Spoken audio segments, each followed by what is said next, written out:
muito bem-vindo a mais um Ponto de Vista. No programa de hoje a gente vai conhecer a história, vai conhecer a trajetória do Pedro Sakamoto. O Pedro é tenista, recebe a gente virtualmente, como tem sido ultimamente aqui nessa situação que a gente tem vivido, não é mesmo, Pedro? Obrigada por nos receber, tudo bem com você? Tudo ótimo, muito obrigado pelo esse convite. É sempre um prazer estar compartilhando as experiências que eu tive, a minha trajetória aí, e vamos tocar esse passo aqui que é sempre difícil nesse momento, né? Porque está tudo online, tudo virtual, tem que se adaptar e vamos lá. De algum jeito dá certo, né? A gente vai Pô, fazendo, tenta daqui, tenta dali, e de algum jeito dá certo e a gente consegue conversar e conhecer pessoas novas que vão aparecendo aí pelo nosso caminho nessa trajetória dos programas online, da mesma forma que era como a gente fazia presencialmente.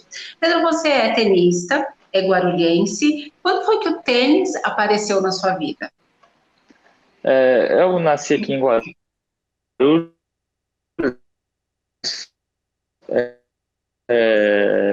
desde pequena, né? Assim, socialmente, mas meu irmão mais velho também gostava bastante de esporte, então a gente, acho que como toda criança, quando está no colégio, joga futebol, faz educação física, e nossa família sempre gostou bastante, sabe, de ir no esporte, mas sempre socialmente, né? E então, por influência familiar, eu comecei a jogar tênis com 9 anos de idade, é até bem tarde para o tenista, porque os tenistas, assim, você vê um tenista mesmo de ponta, assim, esses caras, assim, que nem o Nadal, o Federer, que todo mundo vê na TV, eles começam com 4, 5 anos de idade, e eu só fui descobrir isso com 12, que eu falei, pô, comecei com 9, o pessoal já falou, já treino já há 5 anos, eu falei, pô, legal, né? Estou Tipo, atrasada.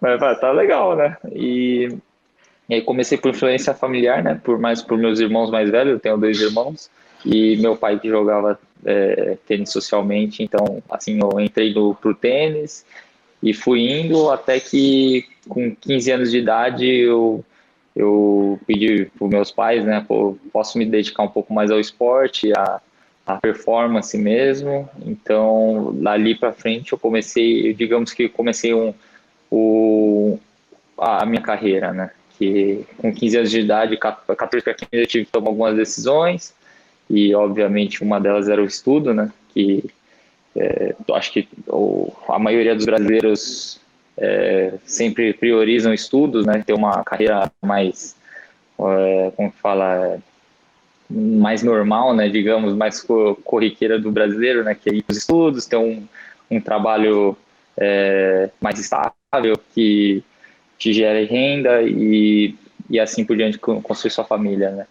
E eu, com os 14, 15 anos, eu tomei essa decisão, meus pais me apoiaram na época, e assim comecei a treinar, me dedicar mais aos treinos, e obviamente também concluí os estudos, né? Mas num período noturno, que na época já, assim, para nós era uma realidade totalmente distante, né? Porque ninguém na minha família tinha feito isso. E assim começou, acho que a partir daí começou uma carreira que até hoje eu estou vivendo ela e espero que ainda venha muito mais pela frente.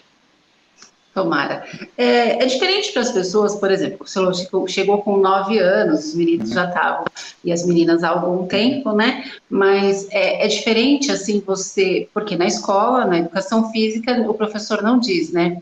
Hoje a gente vai treinar tênis. Quando muito um futebol, e aí tem basquete, tem handball, essas coisas todas. Você descobrir o tênis, para você falou, a sua família tinha essa vivência, e quando você chegava nas outras pessoas, nos outros garotos, por exemplo, eu vou ali jogar tênis, como que era? O pessoal meio que nem lhe dava bola, né? Falava, meu, tênis, que você tá viajando, sabe? Porque todo mundo quer jogar futebol, né? Acho que todo brasileiro que gosta um pouco de esporte gosta de futebol, e toda criança tem o sonho de jogar futebol, né? Fala, pô, quero ir pra lá, quero ir no estádio, não sei o quê, e quando eu falava isso, tipo, meio que os caras falavam, legal, assim, os caras, né, meus amigos, ou até outras pessoas, pô, legal, tipo, mas, meu, cara não me menosprezava, mas também não me dava bola, né? Fala, pô, vai lá, tipo, vai lá se divertir.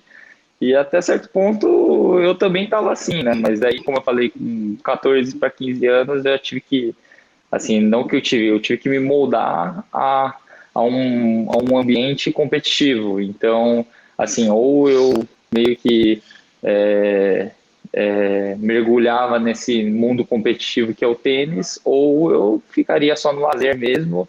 E talvez hoje em dia eu estaria fazendo outra coisa, não sei o que. E aí Entendi. acho que essa foi mais ou menos o que aconteceu. Essa é o começo da história. E como que é, Pedro, quando você entrou com 14, 15 anos, que você até falou, né, da opção da escola para um outro período, Uhum. para se dedicar, a dedicação para o esporte de alto rendimento, ela é bem puxada, né? Como que é a sua rotina de treino? É puxada mesmo? Porque até para Não, você trocou de período da escola, não deve ser uma coisa muito leve, né? não, é pô, muito puxado, assim, eu digo que, assim, o tênis tem algumas diferenças, assim, como os outros esportes, que todos os torneios têm assim, uma pontuação boa e cada semana você pode mudar o ranking, assim, vamos supor, hoje em dia eu estou 290 e se eu ganho um torneio eu posso estar 210. Isso já me permite jogar outros torneios. Então, quer dizer, obviamente tem uns torneios que valem mais pontos, mas todos torneios são mundiais, são profissionais. Então você joga com diversas pessoas do mundo inteiro. Então tem assim toda semana tem uma importância muito grande, sabe? Então, ao longo da temporada fica muito desgastante, porque é uma coisa que, assim, te consome muita energia, você tem que se dedicar muito, porque todo torneio você tem que estar bem, sabe, fisicamente, mentalmente, tecnicamente, então a dedicação é bem alta, né, nesse sentido, não é assim como outros esportes que você faz uma pré-temporada super exaustiva e depois durante o ano você só vai mantendo, sabe? No tênis você vai mantendo, mas pô, assim, qualquer janela que a gente tem de treinamento, a gente tem que puxar muito, se elevar de novo ao estresse máximo de carga física e volume de quadra para estar bem preparado para os outros torneios. Porque, como eu falei, que toda semana você pode mudar assim, a sua perspectiva do ano, sabe? Não é como assim, digamos, o atletismo, sabe? Que tem uma Uhum. prova-alvo por ano, talvez, ou não sei, um ciclo de 4 em 4 anos, que seria as Olimpíadas, sabe? O tênis o bom disso do tênis que te permite você sempre estar assim, em alto rendimento com um torneio que realmente pode te ajudar, sabe? Você não vai ter assim, eu tenho que treinar um ano inteiro para fazer uma prova, entendeu? Não, eu vou treinar tantas semanas para fazer aquele torneio. E aí, assim, na sequência. Então, a rotina é muito desgastante, por exemplo, assim, a pré-temporada, obviamente, é sempre um período muito desgastante, porque a gente vai no nosso limite, né? Geralmente a gente volta de férias, né? Então, as primeiras semanas são sempre uma readaptação para o seu corpo, para você não lesionar, tudo. Mas, assim, eu vou dar um exemplo da minha carga horária. Quando é um dia lá no Rio, lá de treinamento, o meu dia começa às 8h30 da manhã, aí a gente faz o aquecimento até 9h15, mais ou menos. Aí das 9h15 a meio-dia, 11h45 mais ou menos, a gente faz quadra, né, dá umas 2 horas, 2 horas e meia de quadra, e depois tem mais 1 hora de físico. Então a gente começa às 8h30 mais ou menos e acaba 1 da tarde. Aí a gente tem um período do almoço, aí das 3h30 às 5 a gente faz o preparo físico de novo, e das 5 às 7 a gente faz quadra de novo. Então, quer dizer, esse é um dia mais ou menos assim de treinamento que a gente tem, Puxado. que acontece vários dias na semana, sabe? E geralmente é de segunda a sábado, e só domingo a gente tem o off lá para recuperar o corpo. Mas aí, assim, fora isso, a gente, tipo, isso é o trabalho de quadra, né? Fora o trabalho que a gente tem que ter constantemente, né? Que é cuidar da alimentação, cuidar do nosso descanso. E aí, às vezes, a gente tem alguns incômodos que são naturais, acho que por desgaste. A gente vai na fisioterapia, aí a gente tem que alongar assim, por conta, sabe? Tipo, por conta o preparador físico, o físio te manda alguns exercícios que você tem que fazer para prevenir algumas lesões.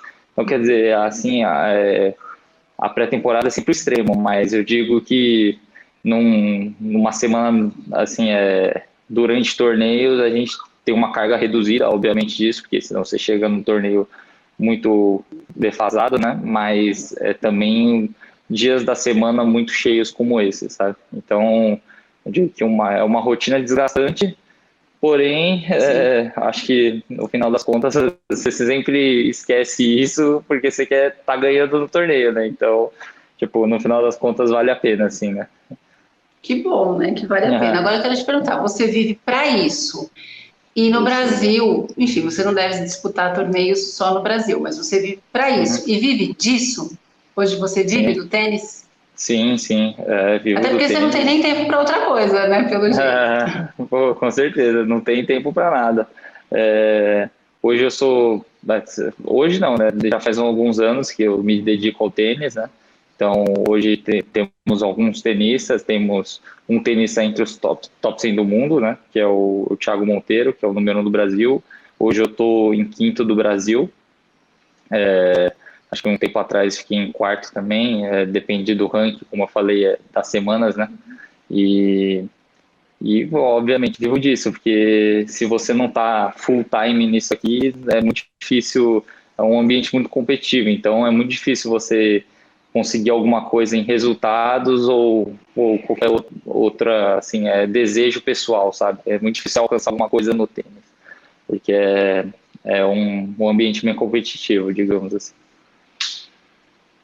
Um ambiente que exige que você se dedique. De modo geral, eu acho que o esporte de alto rendimento, ele cobra muito essa dedicação, né? Não dá para Uhum. você, dificilmente dá, né, para conciliar com outras coisas e fazer muito bem isso que você faz, que é se dedicar em tempo integral, né? Porque não é só Uhum. treinar, não é só jogar, tem ainda todas as outras, cuidar da alimentação, e aí a sua vida social fica comprometida, porque, Com bom, hoje a vida certeza. social de todo mundo está comprometida, É né? verdade.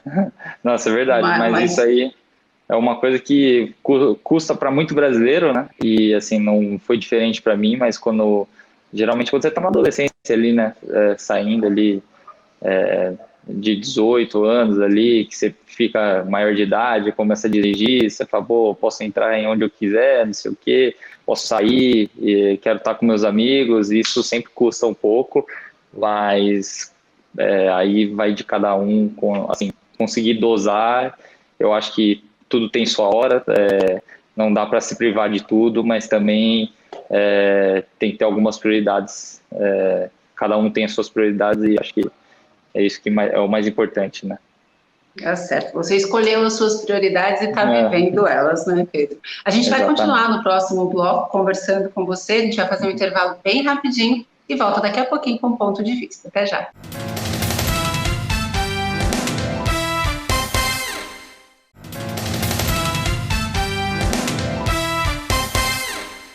De volta com um ponto de vista, a gente está conversando hoje com o tenista Pedro Sakamoto, que está contando um pouquinho para a gente da trajetória dele no tênis, contou um pouquinho da história, não é, Pedro? Contando para a gente como é essa rotina puxada de treino, né? Uhum. Uma rotina bem extenuante, pelo que você contou para a gente. E, Pedro, com relação a investimento, o tênis ele é considerado um esporte elitizado ou isso é coisa de quem não entende, de quem está de fora, como é que é esse investimento que você falou? Você começou ainda quando criança, então era a sua família, né, que fazia isso, como que é o investimento no tênis? Olha, eu vou. Assim, é difícil aceitar, porque eu acho que é um esporte realmente que é julgado como elitizado, porém eu acho que toda pessoa tem a oportunidade de jogar, sabe? Porque hoje em dia existem algumas instituições, né, alguns institutos que fornecem esses tipos de serviço, que de jogar, tem classes sociais para toda a população, então é um esporte de elite, porém eu acho que toda pessoa tem essa possibilidade hoje, assim, não é tão fácil de localizar esses institutos, porém existem, então, assim, eu acho que o esporte para um amador, ele é muito possível, sabe? O esporte como lazer, em geral, eu não considero de elite, porque você encontra N maneiras para praticar o esporte, que assim, você tendo uma raquete emprestada ou 3 bolinhas ou 2 bolinhas com um amigo, você já consegue interagir, se divertir. Então, isso eu acho que pode se tirar de... Assim, não dá para colocar tudo no mesmo bolo, sabe? Você falar, pô, um esporte de elite, ninguém pode jogar, só o cara que tem condições. Não, eu não concordo com isso.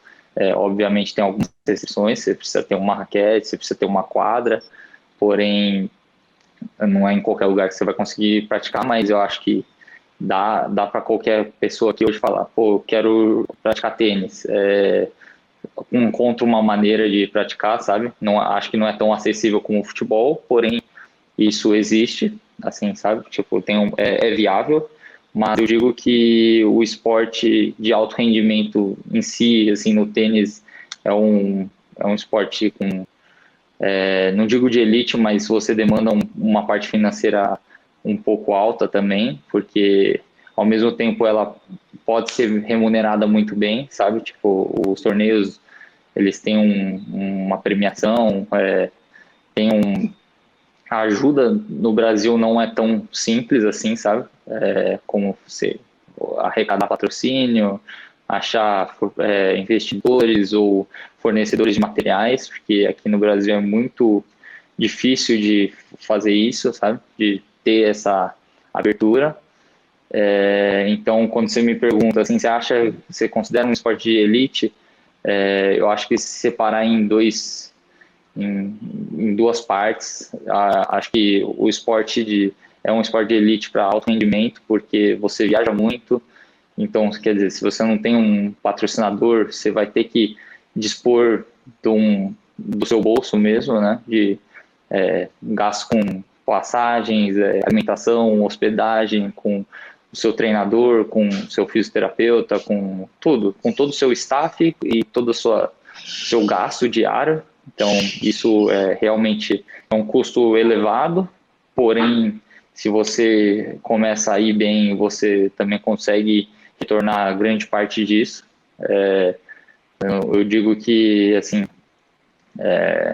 você não depende de cada ranking, você tem uma remuneração, obviamente, acho que como toda profissão, né? Se você tem mais performance, você ganha mais. Mas se você botar outra parte também de uma pessoa, fala, pô, nunca joguei tênis e gostaria de jogar, vai ter um custo, obviamente cada um tem seu custo diário, né? Que pode gastar com lazer, mas eu acho que é já bem mais acessível do que o próprio esporte de alto rendimento, entendeu? Então, acho que para um lazer, eu acho muito possível. Não considero de elite, porque eu acho que toda pessoa tem essa oportunidade e pode ir atrás dessa oportunidade, sabe? Obviamente, o custo é mais alto que um outro futebol, um outro esporte de equipe, né? Assim, que às vezes você só precisa de uma bola, um handball, um basquete, não sei, um futebol até em si, você consegue já brincar ali. E no tênis você precisa principalmente numa raquete, uma quadra, né? Porque uma rede, né? Porque senão não tem como. Mas essa pergunta que você fez, assim, eu sempre tenho essa visão, sabe? Que se você disseminar em essas duas partes, você consegue ter duas visões diferentes. Assim. E chegar no alto rendimento, assim, querer praticar o esporte como você praticou e foi para o alto rendimento, não necessariamente todos vão, né? Então, para praticar assim dessa forma mais lúdica, como você falou, acaba sendo mais simples, mais acessível para as pessoas. Com relação a incentivo no Brasil, porque se andar pela periferia, pelos bairros, você não vê pelas ruas, nas praças, quadras de tênis, mas deve ter pessoas que de alguma maneira montam projetos para incentivar as crianças a conhecer o tênis. Existe isso no Brasil? Existe, assim. Não é a forma mais popular, né? Assim, porque assim, em Guarulhos eu não conheço nenhum projeto. ficaria até honrado em conhecer, se alguém tem essa iniciativa. Mas eu conheço alguns, como no Rio de Janeiro, tem Que é onde você mora, né, a Escolinha Fabiano de Paula. Isso, exatamente. Escolinha Fabiano de Paula, né, que era um antigo um ex-tenista profissional, que ele foi morador da Rocinha, nasceu lá, e ele treinava com nós, também no sem treinamento lá da Tênis Cult, e ele se aposentou faz alguns anos, e a partir daí ele fez um projeto social que consegue atingir muitas pessoas, e isso assim, é um belo incentivo para disseminar, assim, para massificar o tênis, né? E aí, junto disso também tem um outro projeto que eu conheço, que é o da massificação do tênis no Brasil, né? Que hoje eu posso até falar que chama Rede Tênis Brasil, que eles têm uma bela iniciativa de massificar o tênis, e assim como eu disse, não é tão popular, muitas pessoas não escutam, mas existem alguns projetos assim grandes no Brasil que conseguem atingir muitas pessoas. Porém, ao mesmo tempo, assim, existem esses projetos, porém o incentivo às vezes é meio complicado, sabe? Tipo, não são todas as empresas que querem incentivar. Entendo também, porque estamos num tempo agora muito complicado, né? De pandemia, pô, todo mundo, não tá fácil para ninguém. Acho que é um momento de se repensar muita coisa, e nesse tempo, assim, acho que tentar sobreviver para continuar com essa iniciativa positiva e que possa agregar para muitas pessoas é o mais importante. Então, como é que tá desculpa. Mas quando também Pode falar. você... Não, pode falar, desculpa. Não, fica à vontade, conclui. Não, é que... Não, mas é sempre complicado. O Brasil é um país complicado assim, incentivo ao esporte, sabe? Porque eu vejo que, assim, quando vocês têm uma nova estrela ou um novo talento com resultados muito precoces, eu acho que todo mundo fica entusiasmado para incentivar essa pessoa ou essa equipe, e muitas vezes vê as empresas ou não sei, ou quem está patrocinando, vê muito o resultado final. É muito importante para o retorno para a empresa, né, a imagem, mas acho que o processo de atingir mais pessoas, dar essa possibilidade para assim, para o funil conseguir ficar maior, sabe? Tipo, quando eu falo funil ficar maior, atingir muitas pessoas que têm muitas possibilidades para talvez uma ou duas ser aquela pessoa que realmente ganhou muitos torneios, mas você tem mais chances do que, às vezes, colocar todas as fichas em uma pessoa só, entendeu? E acho que isso é um dos pontos no Brasil, eu acho. Que tem que ser superado. Com o tempo, quem sabe. Pedro, como é que está o tênis em tempos de pandemia? Em torneio, como é que vocês estão lidando com essa situação?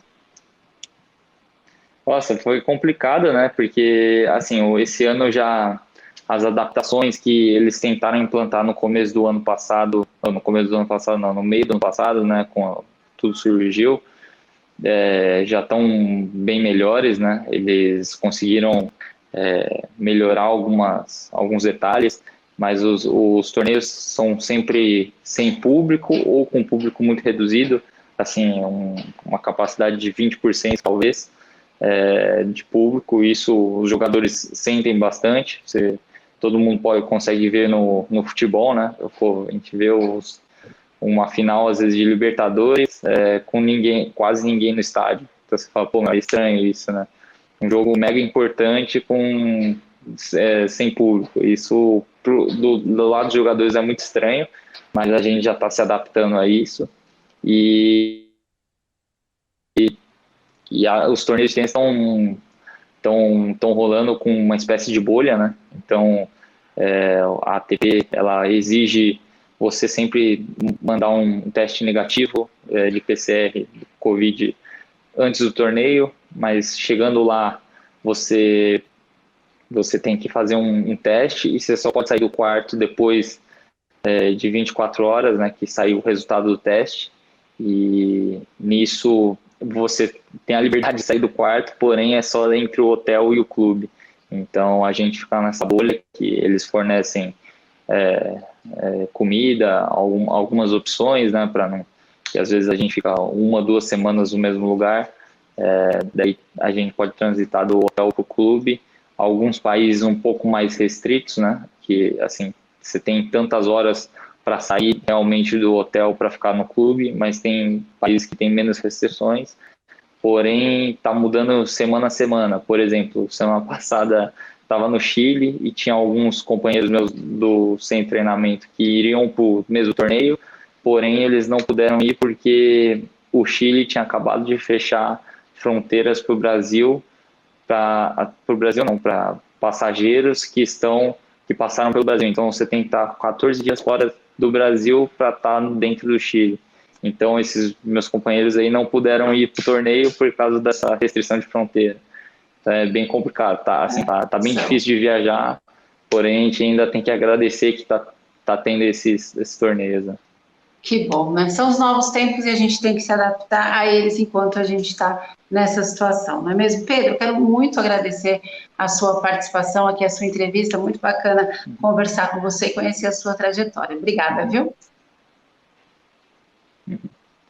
Eu que agradeço, muito obrigado aí pelo convite novamente. Então, até a próxima. Até, quem sabe a gente bate um novo papo para conhecer um pouco mais sobre você, que hoje o nosso tempo acabou, viu, Pedro? Muito obrigada mesmo e até a próxima. Eu te espero também para um próximo ponto de vista espero que você tenha gostado muito desse bate-papo que a gente teve com o Pedro Sakamoto, tenista guarulhense. Obrigada e até a próxima. Tchau.